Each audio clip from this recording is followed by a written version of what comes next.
Place de Nivelles. Elle se livre, c'est le nom du nouveau Salon international du livre au féminin qui aura lieu les 7 et 8 mars à Braine-l'Alleud. Une première édition qui rassemblera plus de 70 auteurs, également pas mal de maisons d'édition. C'est à l'Institut de la Vallée-Bailly que prendra place cet événement unique en son thème. Un établissement déjà fort impliqué dans l'accès à l'écriture pour les jeunes, comme l'ont constaté Caroline Lebout et Dominique Tournet. À l'Institut de la Vallée-Bailly à Braine-l'Alleud, les rencontres d'auteurs, on connaît. On y organise depuis quelques années le prix des lycéens. Quoi de plus normal donc d'accueillir la première édition du Salon international du livre au féminin, d'autant plus qu'il est organisé par un professeur de l'établissement.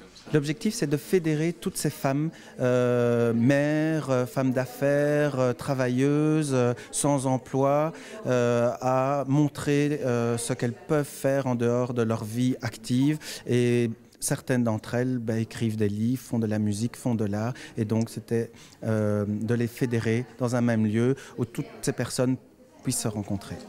Au programme des rencontres, des expositions, des concerts et des conférences données notamment par Michèle Lenoble-Pinson. Cette professeure auteure grammairienne parlera de la féminisation des noms. Les suffixes heure, euse, tris, en fait, sont révélateurs d'une façon de concevoir la femme. Vous voyez, prenons un suffixe ancien, eures. Au Moyen-Âge, les mots qui se terminaient par e se terminaient au féminin en s. Prince, princesse, comte, comtesse, vendeur, venderesse. Et le droit a gardé le féminin venderesse. Or, une jeune femme qui vend dans un magasin, c'est pas une venderesse, c'est une vendeuse.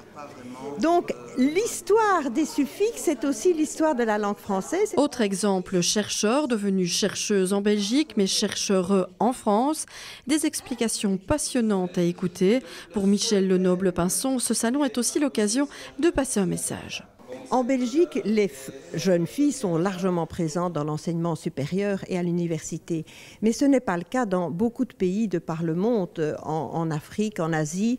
Et donc ce salon pourrait aussi mettre en évidence le fait que pouvoir donner accès aux jeunes filles à l'enseignement tout court et si possible à l'enseignement supérieur est une façon magnifique de promouvoir les femmes. Plus de 70 auteurs seront présents, dont la majorité de femmes. Et pour la commune de Braine-l'Alleud, cet événement s'inscrit dans la politique développée depuis de nombreuses années dans la culture, à savoir fédérer les forces en présence, un salon qui devrait trouver son public. J'ai la conviction que cet événement va attirer un public très large. Parce qu'il est d'abord préparé avec une grande qualité, une grande compétence et comme je le disais là tout de suite, il est assez unique. Je pense que les femmes jouent un rôle très important dans notre société en Belgique et particulièrement dans notre Brabant wallon. Il y a beaucoup de femmes qui sont aux commandes, qui ont de belles responsabilités. Elles sont certainement intéressées de participer à cet événement.